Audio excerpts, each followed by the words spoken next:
Social media commentator Dwyer Astafan is calling on the government of St. Kitts and Nevis to take a more security-conscious approach to migrants and immigration policies, and is also calling on CARICOM and the OASIS to do similarly. While being sympathetic to the cause of the Haitian people and the recent migrant incident involving Cameroonians and the historical, military and political destabilizing forces behind such situations in Haiti and Cameroon, Astafan is of the view that a failure for St. Kitts and Nevis as well as CARICOM to address security and immigration policies will have a detrimental impact on the smaller, more vulnerable Eastern Caribbean countries. Hence his insistence that new migrant and immigration policies be adopted and that Dominica and Antigua and Barbuda should not be encouraging migrant situations to develop in their countries. Our islands in the Eastern Caribbean are already too lax, in my opinion, in allowing citizens from other CARICOM countries coming here for 6 months without thoroughly ensuring that proper background checks are done, and without thoroughly ensuring that these folks can, on their own steam, provide for themselves financially for the 6 months that they are given in the island. I am told that what has been happening is that people on the ground have been guaranteeing that these visitors would not be a charge on the country, and then proceed in a matter of days to get them jobs without going through the legal process and the formalities that are required. And as that happens, people who are born here lose out on the opportunity to work. I would therefore respectfully suggest to our government that while compassion, dignity and respect must always be observed, it is time to review our arrangements and to install a strict and fair system to protect the best interests of the people of St. Kitts and Nevis. In the case of the Haitians entering here from Dominica, there is no threat of persecution or death in Dominica. And likewise in the case of the Cameroonians coming from Antigua, there is no threat of persecution or death for them. So they should be sent back to Dominica and Antigua respectfully. And CARICOM needs to take a collective look at this situation and change the regulations where necessary and appropriate. We have, particularly in these little islands, that are especially vulnerable, to protect ourselves. It is time for CARICOM to have a serious chat with the Prime Minister of Dominica and the Prime Minister of Antigua Barbuda to discourage them from allowing situations on their land that could adversely affect the best interests and the stability of our islands. Just weeks ago, CARICOM member country Belize installed visa requirements on Jamaicans and Haitians seeking to enter the country. Glenn Bart reporting for SK Newsline. As the Ministry of Foreign Affairs continues its efforts to liaise with diplomats locally, regionally and internationally, the staff of the ministry prepares for the hosting of Diplomatic Week slated for Sunday, April 23 to February, April 28th. Approximately 42 countries are expected to be represented at this year's event.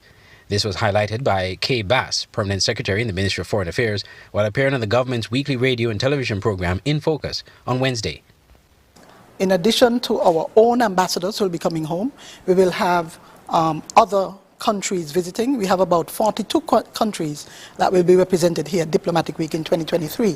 And a special feature this year, Mr. Richards, is that we'll be having something called Diplomatic Boulevard. In the past, when ambassadors came to St. Kitts and Nevis for Diplomatic Week, they will meet generally, practically only with high-level officials, the Governor General, the Prime Minister, the Foreign Minister, and other ministers, and also the private sector. But this year we introduced what we call the Diplomatic Boulevard, and this will facilitate greetings of the ambassadors with the public. The public will be able to interact with the general public, and we were initially planning to have it on Central Street, but when we heard of Open Day and where it's going to be located, we partnered with the Ministry of Agriculture, and we hope to move that Diplomatic Boulevard from Central Street to the Open Day. Diplomatic Week 2023 will be held under the theme Driving Change, Advancing a Vision for Sustainable Island State. Andre Huey, SKN Newsline.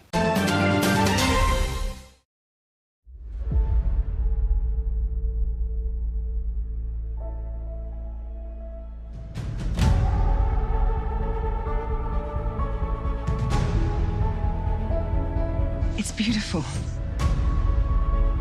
He took one look at you and the angels started singing. Another wonderful day. What would you say about staying here for a few months or like a year, just so that we can be together again and just live and love and laugh and have fun and breathe?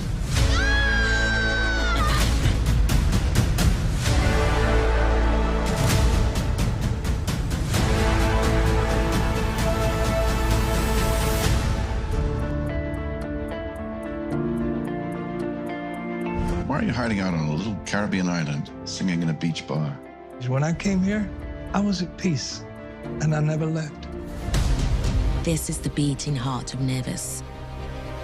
This is what grounds me, what feeds my soul. It's where I found myself. I hope your life here will be full of joy.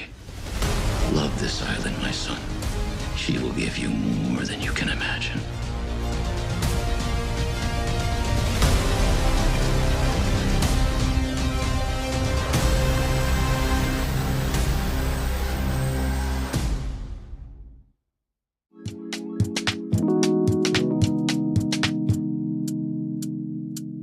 Want to buy some fresh fruits, vegetables, or ground provision, but don't have the time to go to the market or even to find parking? Look no further. Green Market and Delivery is your solution. Green Market and Delivery is an e-commerce store that sells and delivers local produce to customers in St. Kitts and Nevis. Anything you purchase, you can get fresh from the market and delivered directly to your door. Log on to www.greenmarketskn.com. Click on the e-store link, choose your items, and shop away. We have a wide array of products from fruits, vegetables, local products, spices and seasonings, and much more. Save time and energy. Shop on greenmarketskn.com, your one-stop shop for fresh local produce. Online radio has never been this great. It's Voice of the Caribbean Radio at voiceofthecaribbean.net. Tune into Voice of the Caribbean Radio for great Caribbean programs, news, entertainment, sports, and current affairs. Wake up each morning and be inspired with One Day at a Time with Kim Huey. Stay abreast with news across the Caribbean and internationally with the Caribbean News Hour, and be entertained with shows like Reggaeville, Caribbean Classics, and Jive Music Show. Visit our website, download our Android mobile app, or listen us on TuneIn Radio. There is so much more on Voice of the Caribbean Radio, reaching the Caribbean and beyond. Check website or app for program schedule. The SKN Newsline website now offers you more news. Log on to www.sknnewsline.com for local, regional, and international news. You can also watch the latest newscast and keep abreast with news in sports, all from sknnewsline.com. That's www.sknnewsline.com. News at your fingertips. Tourism Minister Marsha Henderson said some repairs will be done on heritage sites in Bastia this year to uplift the capital and enhance heritage sites. The Tourism Minister was speaking with SKN Newsline concerning the status of Bastia as a tourism product and what needs to be done to enhance the island's capital. According to Minister Henderson, some funds have been allocated for work to start this year on specific heritage sites in the capital.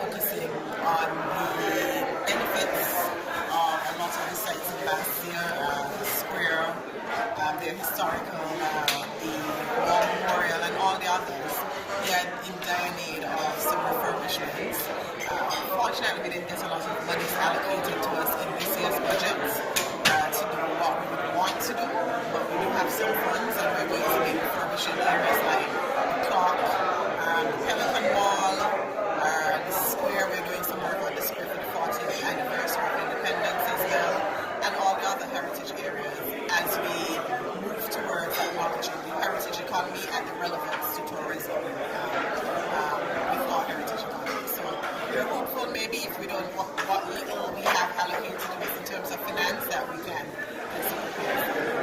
Several persons, including those who operate taxi and tow services, have bemoaned the state of iconic heritage monuments in Bastille and the general need for a facelift in the historic capital. Glenn Bart reporting for SKN Newsline. Kevin Grant of 4 Thomas Road has been formally arrested and charged with larceny. He was arrested on April 14th on suspicion of larceny after publishing and circulation of a wanted bulletin.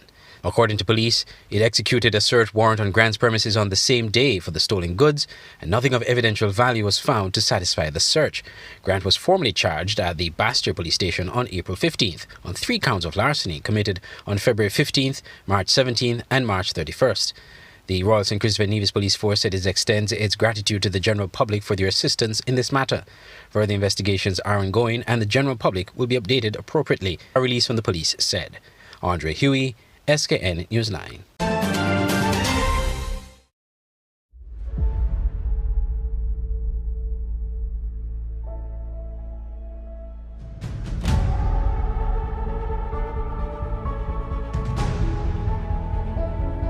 It's beautiful. He took one look at you and the angels started singing. Another wonderful day. What would you say about staying here for a few months or like a year, just so that we can be together again and just live and love and laugh and have fun and breathe?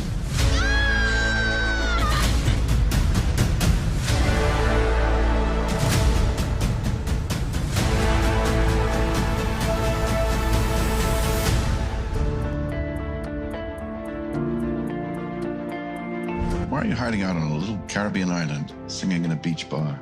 When I came here, I was at peace, and I never left. This is the beating heart of Nevis.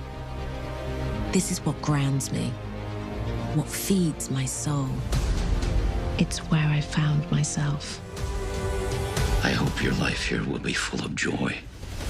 Love this island, my son. She will give you more than you can imagine.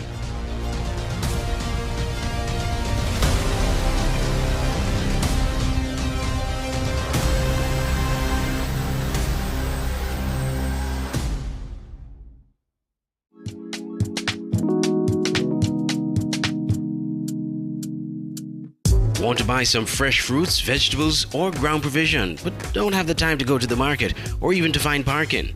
Look no further.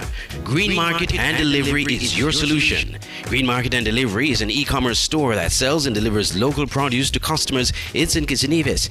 Anything you purchase, you can get fresh from the market and delivered directly to your door. Log on to www.greenmarketskn.com. Click on the e-store link, choose your items, and shop away. We have a wide array of products from fruits, vegetables, local products, spices and seasonings, and much more. Save time and energy. Shop on greenmarketskn.com, your one-stop shop for fresh local produce. Online radio has never been this great. It's Voice of the Caribbean Radio at voiceofthecaribbean.net. Tune into Voice of the Caribbean Radio for great Caribbean programs, news, entertainment, sports, and current affairs. Wake up each morning and be inspired with One Day at a Time with Kim Huey. Stay abreast with news across the Caribbean and internationally with the Caribbean News Hour, and be entertained with shows like Reggaeville, Caribbean Classics, and Jive Music Show. Visit our website, download our Android mobile app, or listen us on TuneIn Radio. There is so much more on Voice of the Caribbean Radio, reaching the Caribbean and beyond. Check website or app for program schedule. The SKN Newsline website now offers you more news. Log on to www.sknnewsline.com for local, regional, and international news. You can also watch the latest newscast and keep abreast with news in sports, all from sknnewsline.com. That's www.sknnewsline.com. News at your fingertips.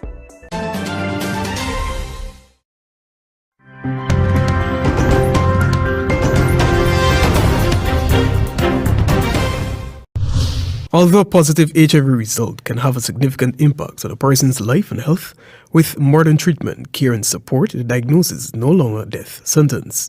So says Program Coordinator of the National AIDS Program Secretariat NAPS, Dr. Tarek Jagnaring, during a recent interview with Nightly News. HIV, with this adequate treatment, it's no longer life-threatening. It's life-changing.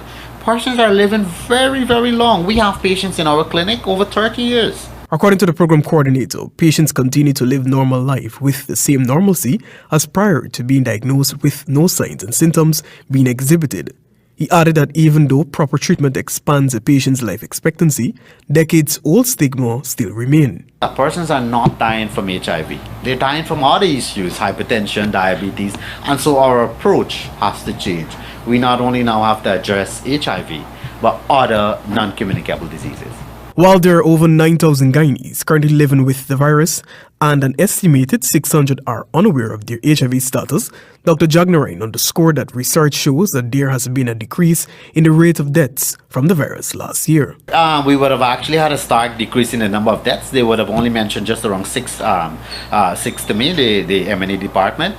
Mind you, this data is still not corroborated. At the end of the year, we'll be able to give you a solid and confirmed number. International health agencies and organizations have reduced funding to Guyana since the country is no longer listed as a high prevalence country with the virus, while other high-risk countries are being prioritized for funding. Reporting for the HB Nightly News, Joel Vogt. We will seek to ensure that the Jamaican market has all the medicinal cannabis products that it needs, and will therefore not need to import any medical cannabis. Minister of Industry, Investment and Commerce, Senator Auburn Hill, envisions a seamless operation for workers in the cannabis industry in adherence to the protocols of the International Narcotics Board. In an interview with CVM Live, Mr. Hill says the business path is being cleared to elevate medical cannabis workers in improving legislative issues and constraints. I'm going back to cabinet to look at and remove some of those fees, and maybe most of all those fees for who we call a small scale farmer in this business. It could be quarter acre, it could be a third of an acre. He says high fees affect persons without enough cash flow and seeks to charge no fees for the first 2 years in the business. This policy will run for 5 years to give small-scale workers time to grow and produce sustainably. And this fee, which is incidentally quoted in US dollars, which, I want that change because I like the Jamaican dollar. And I want to make sure fees are quoted in Jamaican dollars. Minister Hill is looking to arrange 16 communities, including 128 farmers, to a mother farm system for large entities to enter into partnerships, providing avenues to sell small farm crops. Javine McLean, CVM Live.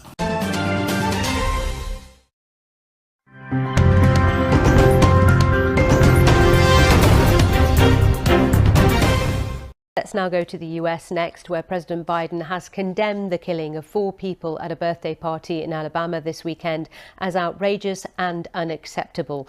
The country's latest mass shooting happened at a 16th birthday party in the town of Dadeville. On Sunday night, people gathered for a vigil to remember the victims of the shooting. 28 other people were injured, several critically. So far, there's been no information whether any suspect was arrested or killed at the scene. Jessica Parker has more from Dadeville. Shaken, shocked, a community gathers to grieve and to console one another in this small rural town in east central Alabama. Our help is going to come from the creator of the universe. This is a tight-knit town. People know each other and know the victims too, who'd been attending a sweet 16 birthday party. They were being free, they were having fun, they were celebrating a life. They were celebrating 16 years of life. And then it just turned tragic. It got dark, it got loud with gunshots and gunfire. The police have released very little information about suspects or a motive.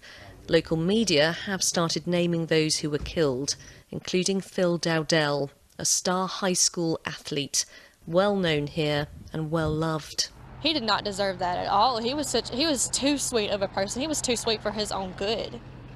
Like, he was a promising young football star. Like, he had signed to a college. He had his whole life ahead of him.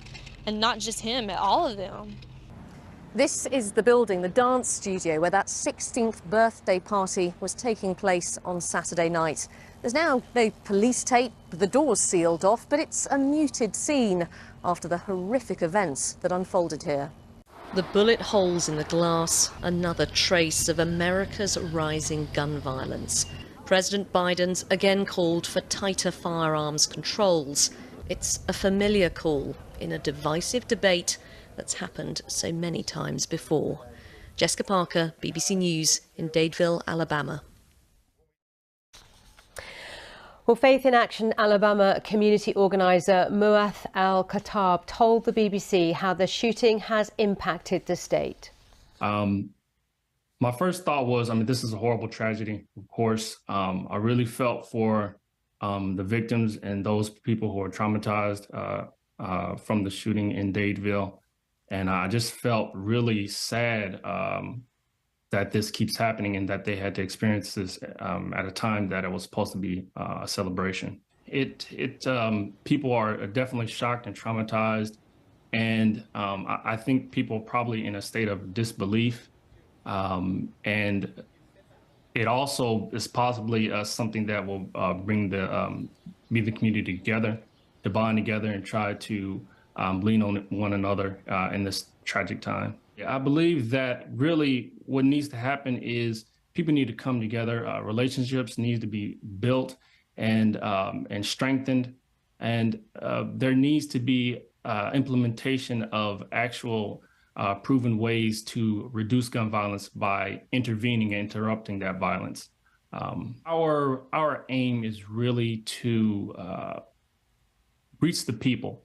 There are ways in which people who are either at risk of committing gun violence or at risk of being affected by gun violence can be redirected. There are maybe some cases where there are some behavioral issues and some mental issues. So I think that is really what should be concentrated on in a way to reduce the shootings across the state and the nation. Posing for the traditional family photo, the top diplomats of the G7 still firmly committed to supporting Ukraine in its war with Russia. They agreed to keep sanctions in place and to stop Moscow from trying to get weapons from third countries, after accusations North Korea is already supplying them and fears that China might start. We will firmly reject any unilateral attempts to change the status quo by force, or Russia's aggression against Ukraine, as well as its threat of use of nuclear weapons.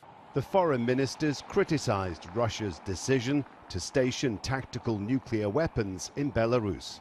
As the only country in the world to be attacked with atomic bombs, Japan has condemned Russia's repeated nuclear rhetoric, and its G7 presidency culminates with the leaders' summit next month in Hiroshima, the location of the first nuclear attack.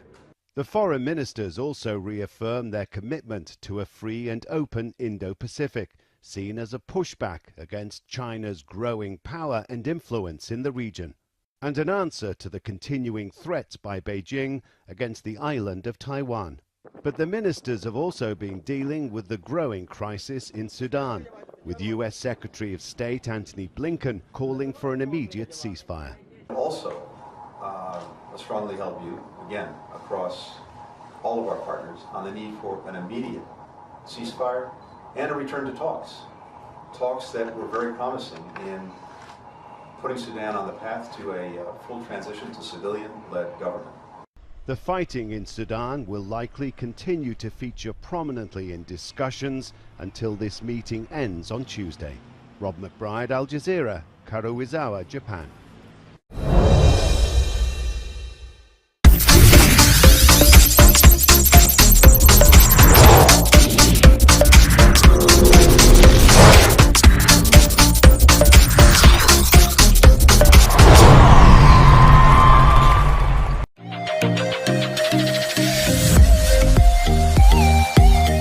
two SKNFA Premier League matches played on Friday in Newtown ended in draws. Bath United drew 1-1 with Security Forces FC, and Newtown United drew 2-2 with Ramsville Superstars. Jalded Myers of Bath scored an own goal to give Security Forces the lead, but was able to make amends after earning a penalty, which he converted moments later. Coach Alex Claxton of Bath offered his take on the match. I would say that in terms of what we wanted to do and achieve, I don't think that we did it executed well. In terms of when we get into the final third, we needed to be a little more composed and get shots on target. That never happened. Coach of Security Forces, Sinclair Morris, said this 1 point will begin the process of motivating the team. At least we had in the first half, we score 1 goal, and they come back with a penalty. But that's all right. But in the end, we're looking at we decided to do a low block, preventing them from scoring, and we did that. We did play well in the low block, and also it is good. We get a 1 point. Which is good for the team, a little motivation. That's what the team want. 1 point, and we gotta start from 1 point, moving from 1 point to 2 points to 3 points, and up the ladder. So hopefully our next game is against, I think it's against next week Saturday, and we got FA Cup on Tuesday, which against Old Road. So hopefully with that little 1 point motivation can carry us over to another victory coming on Tuesday. In the big match of the night, the Bastard Derby, Newtown and Village, Johannes Mitchum got the goal scoring off in the 21st minute with a stunning strike from yards out to give Newtown the lead. Village earned a penalty converted by the league's top scorer, Kimari Rogers, in the 58th minute. Shaheen Prentice restored Newtown's lead in the 71st minute, but Kimari Rogers once again sealed a draw for Village in the 80th minute. Coach Stephen Clark of Village praised his players for their resilience from coming back twice to draw the match. The players they're very resilient. They show lots of guts, courage coming from a goal down in the first half, and then coming from a next goal down. I can't say that about them at all. We always come back when we're down. We just gotta find a spark and the momentum that we gotta start off first and hit first instead of getting hit second.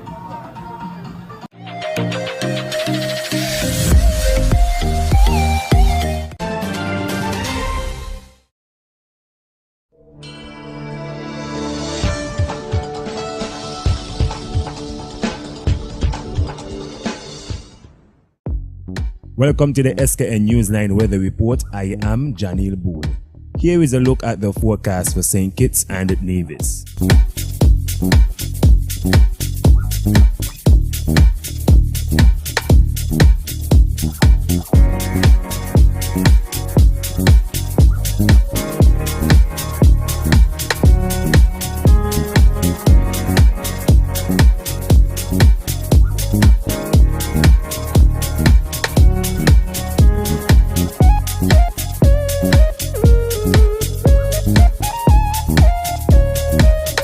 For a more detailed weather report, visit our website at www.sknnewsline.com.